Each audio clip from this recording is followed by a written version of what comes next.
Assalamualaikum warahmatullahi wabarakatuh.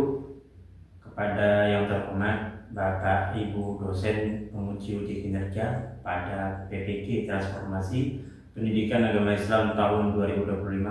Perkenalkan, saya Muhammad Haidir Alihan, mahasiswa PPG batch 2 tahun 2025 di LPTK Universitas Islam Negeri Maulana Malik Ibrahim dengan NIM 250109110450. Pada hari ini Kamis tanggal 9 Oktober tahun 2025 saya akan melaksanakan praktik pembelajaran dalam rangka penilaian uji kinerja di Sekolah Dasar Negeri Rangge kelas 5 dengan materi menghafal surah Al-Maun dan memahami hadis Nabi. Terima kasih dan selamat menyaksikan. Assalamualaikum anak-anak. Waalaikumsalam.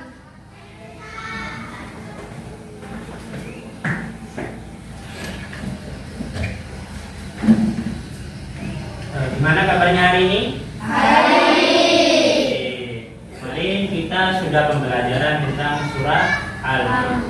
Sekarang kita pembelajaran hafalannya. Ya, untuk pertama kali pembelajaran kita absen dulu ya yang hadir hari ini ya. Oke. Bapak absen dulu untuk kehadiran kalian sebelum pembelajaran dimulai. Oke, pertama Abizar Arya. Ada. Oke, lanjut. Ahmad Diva Firmansyah. Ada. Oke. Ahmad Faiz Zainuddin. Ada. Oke. Ahmad Akbar Saifullah. Ada. Ahmad Gafran Erlangga. Ada. Aldi Lutfi Fahri. Nah. Oke. Alisa Kaira Wilda. Ada. Atia Kalimah. Nah. Ayunda Rista. Ada. Dani Ismatullah. Nah. Dia Nur Afriliana. Ada. Dika Maulana. Ada. Gibran. Ada. Oke. Iftina Sadia. Ada. Ikhwatus Sadatis Sofwan. Intan Baradina. Ada. Kaila Jeng. Ada. Lesti Regita. Ada. Riko Febrianto. Ada. Selanjutnya Sohibul Mirbat. Ada. Zayan Nabil Mustafa. Ada. Mas Amin. Ada. Muhammad Bilal Al-Ghifari. Ada. Muhammad Fauzi. Ada. Muhammad Gilang Saputra. Ada. Muhammad Iqbal Maulana. Unifa. Ada. Nadia Tusada. Ada. Nova Adhad. Ada. Naswa Eka Rizkia. Ada. Nur Maulidia Putri. Saka Bimanyu. Ada. Suci Pradita Baita Mukaroma. Zahra Pradita Ramadhani. Zamira Anjani. Oke. Terus untuk hari ini kita kan masih belum berdoa ya, karena sudah absen tadi. Siapa ketuanya? Oke. Untuk menyiapkan doa silakan dari tempatnya ya. Sebelum kita mulai pembelajaran kita doa dulu. Oke. Yang lain didengarkan. Ketika ketuanya menyiapkan didengarkan. Oke. Siap? Siap. Oke. Silakan Mbak menyiapkan doa. Siap. Berdoa mulai. Bismillahirrahmanirrahim. Alhamdulillahirabbil alamin. Arrahmanirrahim. Maliki yaumiddin. Iyyaka na'budu wa iyyaka nasta'in. Ihdinas siratal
membacakan surat Al-Maun. Oke, kita bacakan sama-sama surah Al-Maun. Untuk coba kita lihat di paket ya.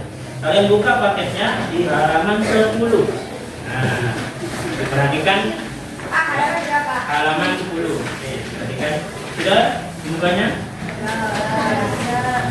Nanti di situ ada surat Al-Maun. Kita baca sama-sama dulu ya. Nanti selanjutnya kita akan mencoba menghafal. Nah, nanti kegiatan selanjutnya itu Bapak akan bagikan kalian menjadi satu kelompok, 2 anak. Nah, nanti pasangan. Contoh depan ini pasangannya seperti ini, yang ini seperti ini ya. Jadi pasangan nanti hafalan ya. Satunya membaca, satunya menyimak bacaannya. Benar apa? Ya, itu dia. Untuk pertamanya kita membaca surah Al-Maun sebanyak 4 kali. Kita baca pelan-pelan, nggak usah tergesa-gesa ya. Nanti pokok baca, tapi nanti tidak tahu makhrajnya ya. Diusahakan membaca itu tahu dengan makhrajnya, tahu hukum bacaannya ya. Jangan asal membaca. Karena membaca surat di Al-Quran itu ada pahala. Kalau kita tergesa-gesa, pahalanya juga berkurang ya. Paham? Oke, sudah siap? Siap. Oke, kita mulai. 1, 2, 3.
waktu tentang surah Al-Maun. Ya. Ada pertanyaan di sini ya, coba lihat di belakang ini. Mengapa di Al-Quran menyebut anak yatim? Ada yang tahu? Nah, kalau ada yang tahu silakan jawab. Salah Pak, tidak apa-apa. Yang penting kalian menjawab dulu. Terkait nanti salah, urusan belakang ya. Penting jawab dulu. Meningkatkan kepercayaan diri kalian dulu. Kalau kalian pede jawab, asal benar jawabannya ya, walaupun mendekati tidak apa-apa. Bukan asal jawab, pokoknya jawab ya. Nanti kalau jangan pikir dulu, sebenarnya masih masa tapi tidak benar ya. Itu ya. Bukan asal jawab, pede salah, aduh. Dan ya, ada yang tahu? Oke, Bapak beri bocoran sedikit saja. Coba kalian buka di paket ya. Di situ nanti ada di halaman ini. Di halaman 4. Coba lihat. Ada penjelasan tentang ini. Penjelasan menyebut anak yatim. Nah, sudah ketemu? Nah, di paragraf kedua. Paragraf kedua itu ada pertama baca bersama yang ini sungguh, yang kedua yang menyayangi anak yatim. Nah, ini menyebut anak yatim. Iya. Di situ terbunyi seperti ini. Pesan Allah. Nah, kalau Allah sudah berpesan, berarti ini penting, bukan sembarangan. Ya. Kenapa Guru? Nah, seperti ini. Kenapa? Allah berkali-kali menyebut anak yatim karena Allah sangat menyayangi dan memperhatikan mereka yang telah kehilangan dalam tanda kutip ayah ya, sebelum balik. Kalau ya itu ibunya yang meninggal. Kalau yatim ayah. Kalau yatim piatu kedua orang tuanya tidak ada. Ya. Nah, seperti itu. Sehingga sangat membutuhkan kasih sayang. Bayangkan, ketika kalian lahir tanpa sosok ayah, siapa yang membimbing kalian? Yang laki-laki terutama. Bagaimana cara melakukan, terutama wanita ya? Bagaimana? Akhirnya apa? Kurang. Bagaimana sosok ayah itu berpengaruh terhadap tumbuh kembang anak, terutama laki-laki. Apalagi perempuan, cinta pertama seorang anak paling perempuan yaitu ayahnya. Itu penting, benar sekali. Jadi banyak, apalagi anak sekarang ya, anak perempuan, bukan bapak bilang semua anak perempuan itu pacaran. Enggak, pasti ada yang pacaran. Tapi satu, kurang kasih sayang. Ya, kasih sayang sama siapa? Ayah ya. Bayangkan, ayah kalian kurang kasih sayang. Ini yang ada ayahnya saja bisa kurang kasih sayang, apalagi tidak punya ayah. Gimana rasanya? Tidak punya ayah, tidak ada yang menuntun. Kalau kesini seperti ini, tidak ada yang menuntun. Berat. Yang masalah kan anak itu bermasalah kalau peran keluarganya kurang. Ibunya sudah berusaha, tapi tidak bisa menjadi sosok ayah. Ya, harus tegas, menjadi panutan. Siapa yang melihat dari perempuan? Perempuan pasti lihat. Kalau besok nanti punya suami, pasti ada siapa? Ayahnya. Seperti ini loh. Kamu seperti ini. Aku nanti kalau besok punya suami, nanti seperti ayah. Tegas, ya. Kalau ada apa-apa bisa bantuan sama ayah. Gitu. Kalau laki-laki biasanya ke ibu, ya. Ditanya ke ibu, seperti itu. Nah, oke, lanjut. Dan dukungan dari kuasa kita. Banyak anak-anak itu anak yatim, ya, kurang kasih sayang. Ya karena lingkungannya juga berpengaruh. Ya. Kalau lingkungan kalian, mohon maaf sekali, Bapak tidak menyalahkan mengenai kuota enggak. Kalau lingkungannya banyak yang apa? Tanda kutip kotor, dalam macam mulut, ya, sering tempatnya pelacuran, mengaruh ke perkembangan, ya, ngaruh. Apalagi kalau kalian sering ke tempat-tempat yang mohon maaf kurang baik. Banyak anak seperti itu. Anak-anak terbuang juga banyak. Coba kalian kalau ke kota banyak anak pengamen. Itu yang salah siapa? Juga lingkungan. Orang tua juga tidak bisa terus-terus mengawasi. Banyak yang anaknya diawasi seperti ini, tapi lepas kendali. Ya. Kalau di sekolah memang tugas guru mendidik kalian, ya, supaya kalian jadi anak yang hebat. Tapi kalau di rumah, orang tua bukan sepenuhnya ibu guru, bapak guru itu melepas kalian nanti kalau pulang enggak. Di sekolah itu mendidik, tapi lebih mendidik lagi ketika di rumah. Itu ya.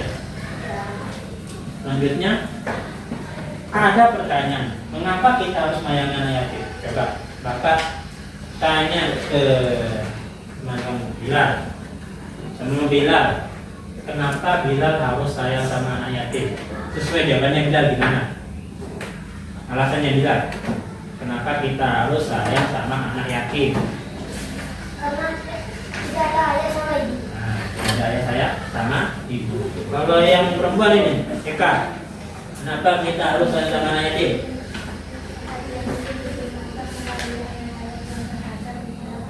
Nah, ada perhatiannya di dalam Al-Quran, sudah ada perhatiannya memang sudah dipesankan di dalam Al-Quran. Sama saja, jawabannya tidak ada yang salah. Ada. Semuanya benar. Karena yang terpenting adalah karena dalam mereka adalah golongan yang terkutip membutuhkan kasih sayang. Bukan Pak Guru saja butuh kasih sayang ya.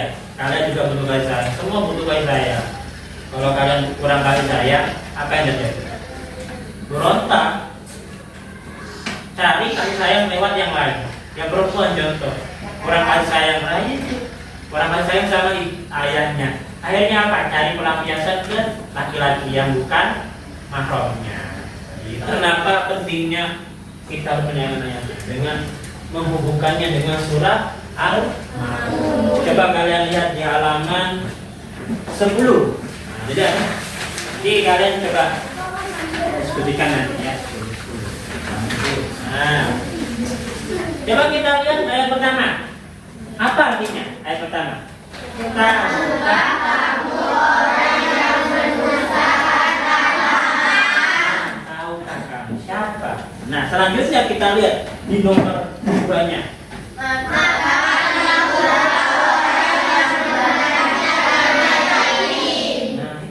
Menghadiri anak yatim. Selanjutnya.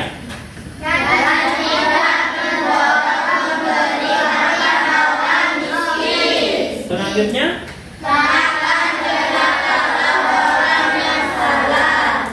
Selanjutnya. Yaitu orang-orang yang lalai terhadap sholatnya. Ya. Selanjutnya. Yang berbuat riya. Selanjutnya. Dan enggan memberikan bantuan. Nah, itu ada kata anak Yatim. Nah, itu mengapa kita bahas soal anak? Kesan Allah kepada anak ya Yatim. Al-Maun. Nah, ada Bapak kasih tahu. Nah, nanti ini Al-Maun. Pesan anak yatim. Nah, di sini itu hati, di sini maksudnya banyak ya. Satu, menyakiti perasaannya. Contoh sekali. Dia datang ke sekolah. Pas kecil, kelas 1 dulu ya. Semuanya diantarkan sama orang tua. Hanya dia sendiri yang datang ke sekolah. Dieki sama temannya tuh dieki. Ya, enggak dibarengi sama orang tuanya. Gimana perasaannya? Iya. Nah, gimana? Terus ketika pulang sekolah, semuanya dijemput sama ayahnya, ibunya. Ada yang naik mobil lengkap, dia pulang jalan kaki sendiri. Dalam hati sakit, ya. Bayangkan, pulang sendiri, berangkat sendiri, sama ibu, sama kakek, nenek atau pamannya. Ya, karena ini ya. Walaupun kalian itu dalam tanda kutip anak yatim itu punya keluarga, tapi bukan keluarga inti ya, keluarga cabang. Tahu keluarga cabang? Seumpama kamu punya paman, paman ini kan adiknya seumpama ayah kamu punya adik namanya paman. Nah itu kalau dia yatim, ayah kamu meninggal, dia kan nampung, otomatis kan dirawat sama pamannya gitu. Ya kan tidak enak deh. Walaupun dimanapun namanya saudara kan tidak enak ya. Kita nampung ke saudara itu apa ya? Itu aja nampung itu tidak enak sebenarnya ya. Kalau kalian yang merasa enak Pak, cuma saudara saja, nah sungkan saya. Itu kalau kamu nggak sungkan. Kalau orang yang sungkan itu tidak enak.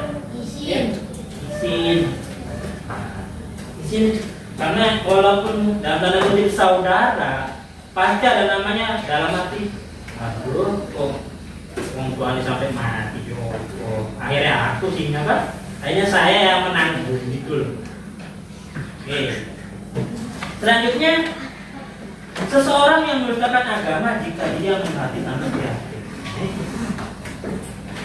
Menghati anak yatim saja,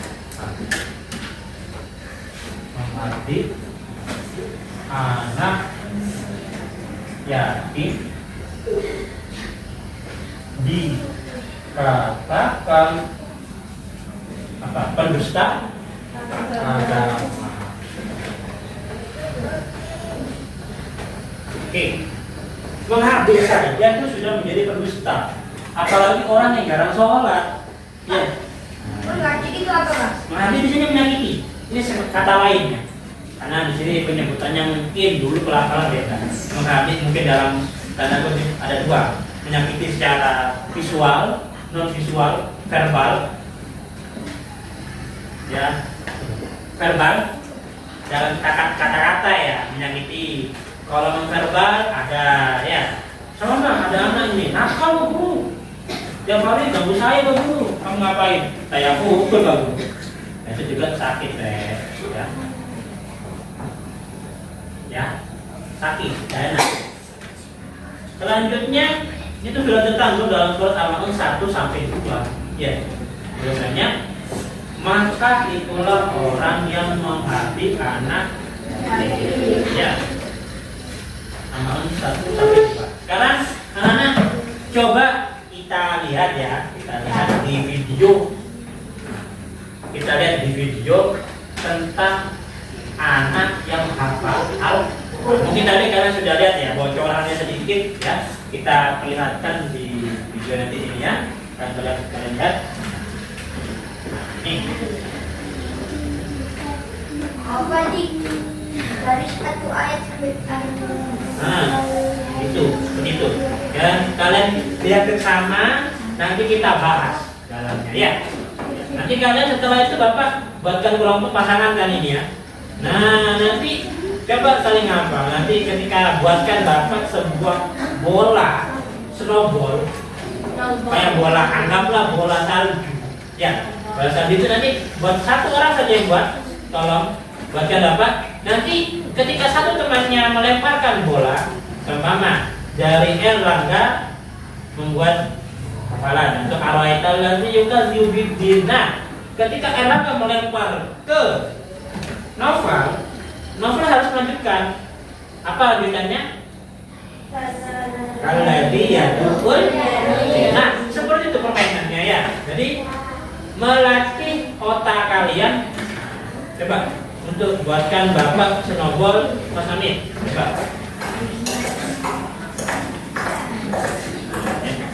Nah, teman-teman.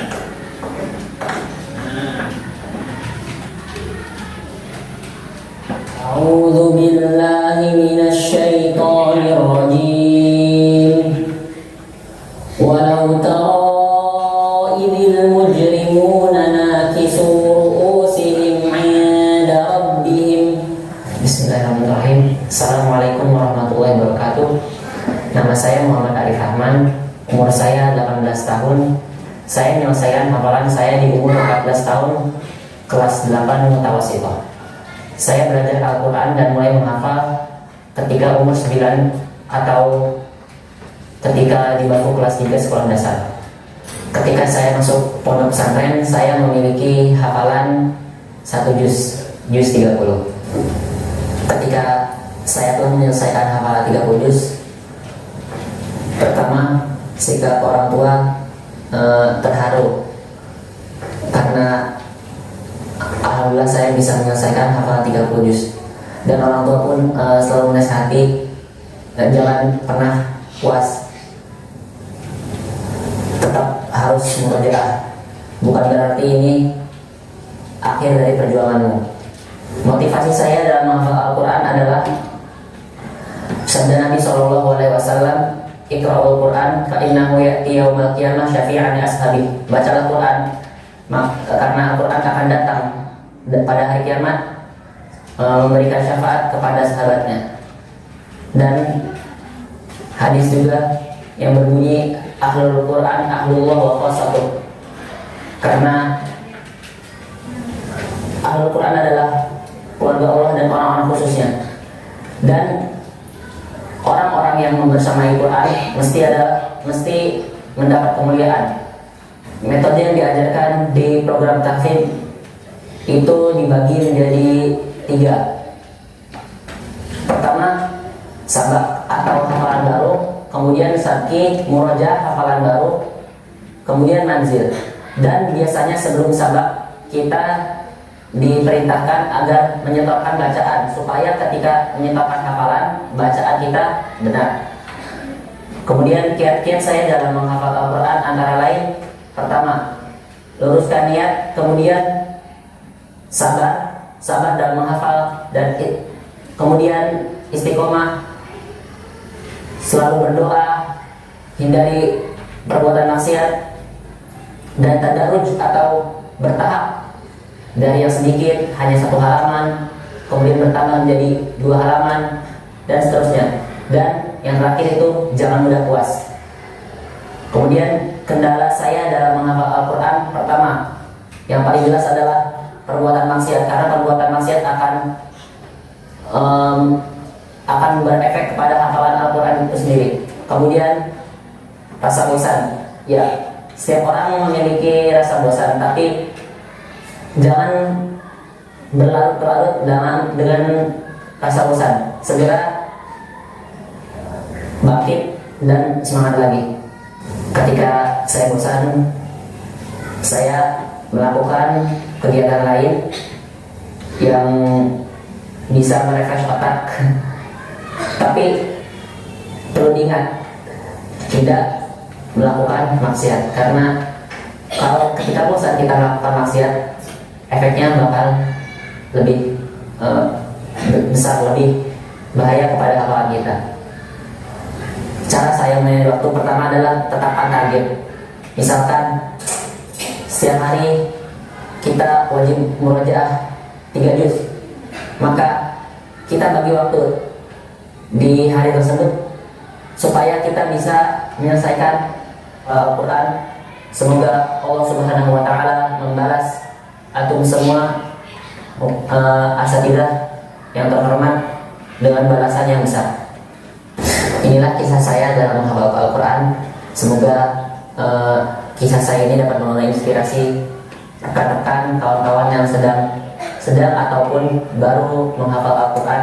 Semoga Allah Subhanahu wa Ta'ala memudahkan kalian semua dalam menghafal Al-Quran. Syukran. Assalamualaikum warahmatullahi wabarakatuh. Nah, ya, seperti itu ya. Ada kisah tentang penghafal Al-Quran, atau kita bisa bilang hafiz, ya. Berat menjadi seperti itu ya. Harus namanya istiqomah. Kalau kalian menghafalkan contoh makan 5 juz kok 1 hari, bisa. Kamu sanggup, tapi intinya dulu sanggup apa tidak. Kata yang diberikan siapa tadi? Nah, bilang. Yang penting sedikit demi sedikit, lama-lama jadi bukit. Kata-katanya seperti itu. Boleh menghafalkan, tapi kuat apa tidaknya kamu dilihat dulu. Ya, baca 1 juz, istiqomah dulu. Jangan saya ingin target 1 hari harus 1 juz hafal. Jangan. Ya, 1 juz paling tidak itu berapa minggu sudah hafal. Kalau memang targetkan satu hari, satu juz sudah hafal, hebat. Ya. Tapi ada konsekuensinya. Hindari maksiat. Contohnya apa? Ya sih, kurang-kurangi melihat konten-konten yang tidak berfaedah. Kan banyak sekarang ya, HP terutama ya, ataupun di sosmed banyak. Itulah teman kenapa habis itu kebanyakan dari pondok ya, itu jarang pegang HP ya. Itu kenapa? Ya banyak pedobatnya sebenarnya. Tapi ya dulu HP di sini kan alat, tergantung orang yang memakai. Bisa jadi barang yang jelek, bisa jadi barang berguna. Lihat kondisinya seperti apa ya. Dan yang penting, kalau ada yang kalian ini ingin jadi penghafiz Quran, itu sarannya hindari maksiat dan niatnya yang terpenting, niat. Ya. Itu dari kelas berapa? Dari kelas 3 SD. Hafalan terus. Orang tuanya senang, jelas namanya hafiz Quran, senang. Siapa orang tua yang tidak senang hafiz Quran ya? Tapi bukan berarti apa harap tuh kalau orang tuanya harus apa ya? Kalau harus jadi hafiz enggak. Ada yang penting nggak? Kalian berbakti dulu sama orang tua. Ya, yang penting berbakti. Selama nanti ada orang tua, jangan mengecewakan orang tua. Itu yang penting. Walaupun nanti banyak orang tua kalian tuh sering marahin kalian, sering memukul kalian, pasti ada alasannya. Ya. Lambat laun kan juga mengerti. Kenapa sih orang tua seperti itu? Kalau saya tiap hari dimarahin. Kalau sekolah dimarahin. Nanti kalau udah berangkat ngaji dimarahin. Ada alasannya. Nanti kalian datang. Nanti ketika kalian sudah jadi orang tua, tahu anak seperti ini ya. Jadi orang tua capek. Bila memang harus capek, yang kalian bilang, kamu harus cepat-cepat ke sekolah. Akhirnya telat, ya bu nanti main game dulu sebentar. Nah, akhirnya apa? Setelah gamenya habis, sekolahnya sudah selesai, sekolah madrasah ya. Orang tuanya marah, langsung ambil terus satu. Ikut. Nah, kamu disuruh sekolah di main game. Ya, mengenai mana sekolah yang main game? Ya, sekolah yang penting ya. Game itu ada waktunya main, ada waktunya main, ya. Ada waktunya kamu belajar, ada waktunya belajar. Pintar-pintar mengelola waktu. Ya, suruh berpasangan. Nah, kan ini berpasangannya sudah ketemu ya, satu kelompok atau kelompok ya. Ini sudah ketemu. Yang depan sudah punya ada, yang punya semua ya. Oke, sekarang tolong siapa Mas Hamid? Nah, dioper ke temannya yang ini dia ada dua. Ya, contoh jadi. Nah, oke, lanjut L. Erlangga, jadinya Bapak Erlangga. Oke, Bapak. Nah, tujuan Bapak membuat bola ini bukan Bapak ya, teman kamu yang buat. Mewakilkan ya. Tujuannya satu. Kalau bola ini sampai di kalian, ya. Tapi sebelum itu kalian perlu hafalan, ya. Pada hafal Pak, ya. Sudah. Pada hafal kita lihat di buku. Kan sudah ada. Sudah kan ya. Bacakan suratnya nanti sambung ayat. Paham? Siap. Ini lempar bola, jongkok. Namanya nanti kecemasan ya. Santai aja barangnya. Gini ya. Kalau sudah kena, pegang. Lanjutkan ayat setelah. Paham? Ya. Nah, sekarang Bapak bacakan surat Al-Maun. Nanti ketika bola ini Bapak lempar, silakan kelompok itu menyambungkan ayatnya. Setelah Bapak bilang stop, ya, itu ya. Siap? Oke, Bapak bacakan. Bismillahirrahmanirrahim. Ara'aital ladzi yukadzibu biddin, fadzalikal ladzi yad'ul yatim. Oke, siap-siap. Dan bolanya kemana? Oke, siap. Oke, silakan diambil 5 menit. Oke. Sampai mana tadi Bapak? Fadzalikal ladzi yad'ul yatim. Oke, dilanjut Arabnya. Keras? Ya, ambil. Wala yahuddu ala do'amil miskin. Oke, stop. Sekarang Abi Maju melemparkan ke temannya. Siap-siap temannya ya. Dilihat kalau memang ada apa dia dipakai ada ya. Siap. Terserah. Sekiranya Abi Maju tuh. Nah, oke, diambil. Yang terdekat diambil. Gak usah grup dia. Itu membaca. Gimana? Nah, solid. Sekarang lempar. Lempar lagi. Nah, siapa itu yang dapat? Oke, yang keras ya. Sekarang lempar lagi. Temannya. Oke, yang menerima. Oke. Jadi sudah sampai al-sholati. Sekarang lanjutannya. Oke, terakhir lempar. Oke, tangkap. Nah, apa itu? Ya, nahu ya. Nah, kalau kalian sekarang enak di rumah tinggal makan. Makan. Betul. Saya orang kayak pemakan, mikir kan. Ya, itu orang-orang bagian masih mikir. Ya apa cara bisa makan ini? Kadang ngais di tempat sampah, cari makanan bisa yang bisa dimakan. Bersyukur kalian yang masih punya orang tua. Ya, ada juga anak yatim yang kerja. Kenapa? Nggak ada yang bantu. Kalau dia tidak kerja, dia tidak makan. Udah makan, bisa-bisa meninggal. Ya. Kalau butuh orang kapan nasinya? Kalau tidak diri sendiri ya. Makanya ketemu orang pedagang kecil gitu ya, kayak jual-jualan di pinggir jalan gitu. Kamu beli, apalagi orangnya tua, suara Betawi, beli. Tapi jalan artinya bukan kasihan juga, menghargai, ya. Orangnya masih muda, apa? Kerjanya nulis-nulis. Itu jangan kalau bisa ya, cari yang memang pedagang itu memang benar dia tuh sudah tua, tapi masih bekerja, malu minta-minta, ya. Itu yang baik seperti itu. Ya.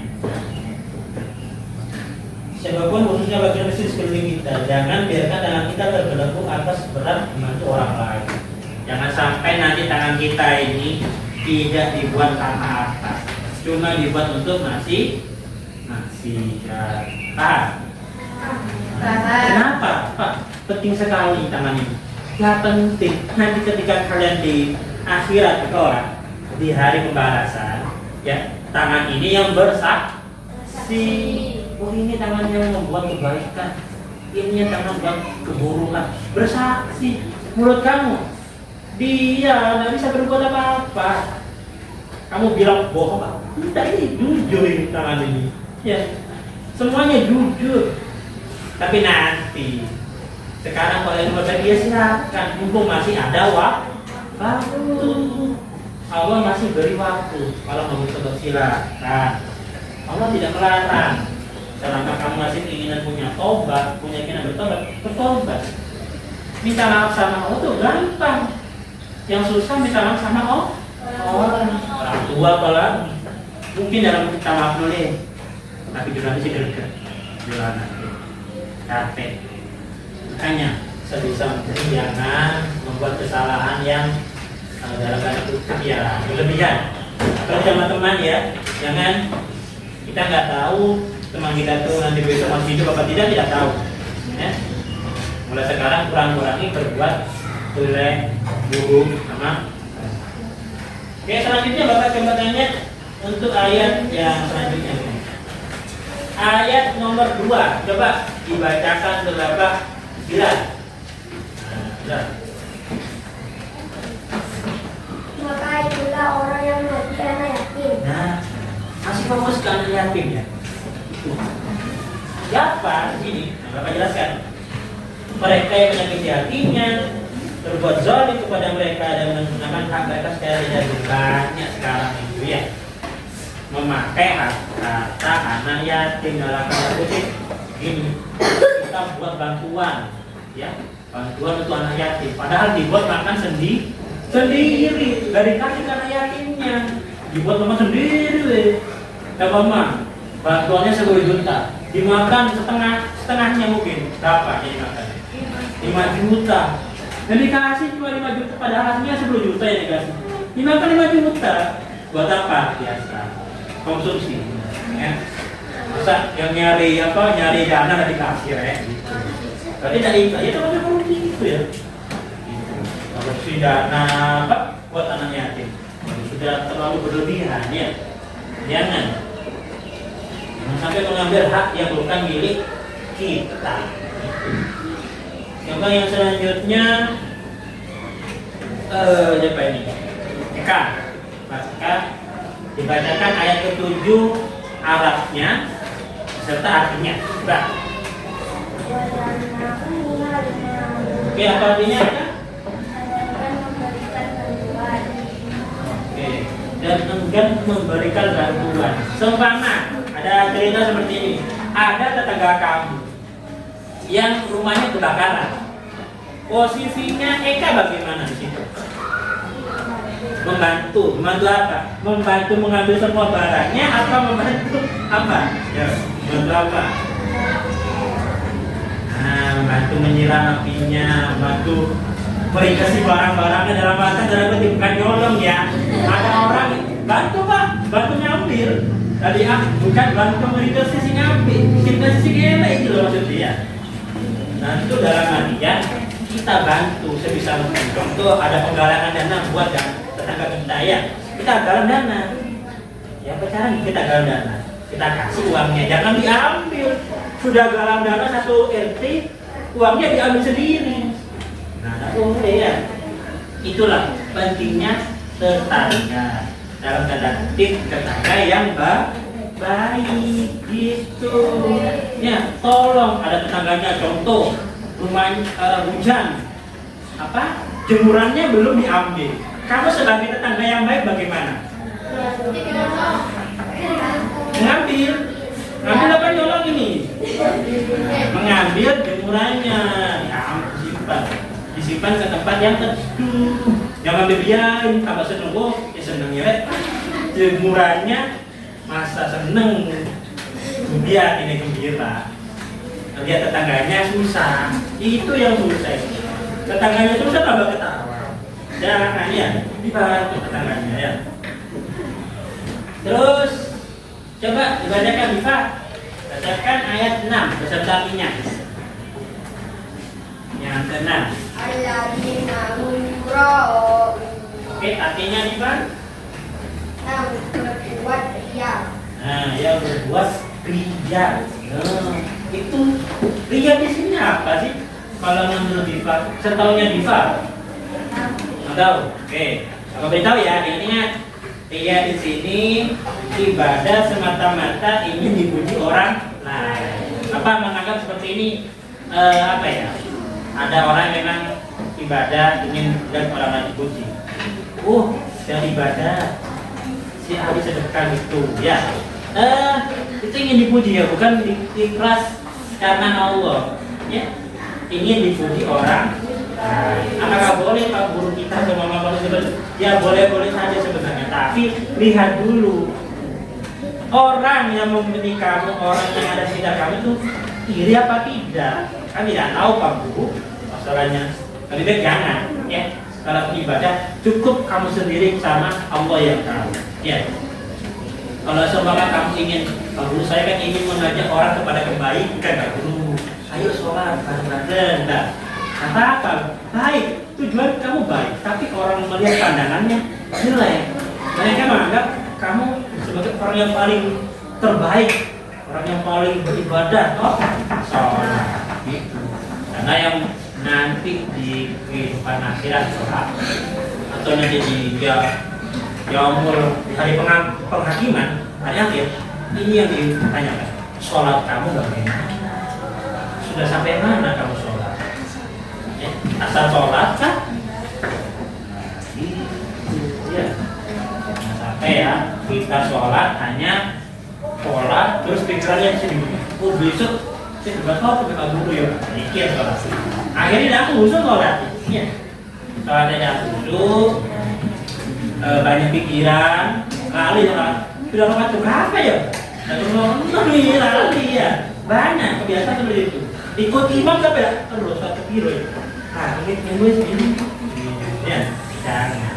Sholat harus sadar. Oke, bukan? Kenapa? Oke, silakan. Jangan seperti itu ya. Sholat kalian harus sadar. Jangan tidak sadar sholat. Mantuk, kalau ya, jangan sadar. Kita kan menghadap Allah ya, sepantasnya ya. Pakaian yang pantas, posisi yang pantas ya. Masa menghadap ke pencipta sukarupang sholat itu? Ya, kan tidak pantas ya. Sebisa mungkin posisi paling baik kamu, pakaian terbaik kamu, nah, kita sholat. Tapi banyak Iya. sholat jamaah yang berdua. Ya memang gimana lagi ya? Kalau Bapak bilang seperti apakah semua orang berjamaah juga baik? Nah, ada juga anak-anak ya mungkin ada anak yang belum ngerti, tapi ikut teman. Sholat jamaah bareng tapi sikut-sikutan dan itu. Tepat sujud kancanya juga keras. Banyak. Masih yang Bapak bisa simpulkan, kita sebagai orang-orang yang di sekitarnya mungkin dikelilingi oleh anak orang yatim atau apapun, kita harus sayangi ya, jangan disakiti seperti itu. Jadi untuk besok anak-anak kalian coba di rumah menghafalkan surah Al-Nahl, baik mungkin nanti berteman hadisnya Bapak akan mensetor hafalan kepada Bapak ya. Sekian yang bisa Bapak sampaikan. Assalamualaikum warahmatullahi wabarakatuh.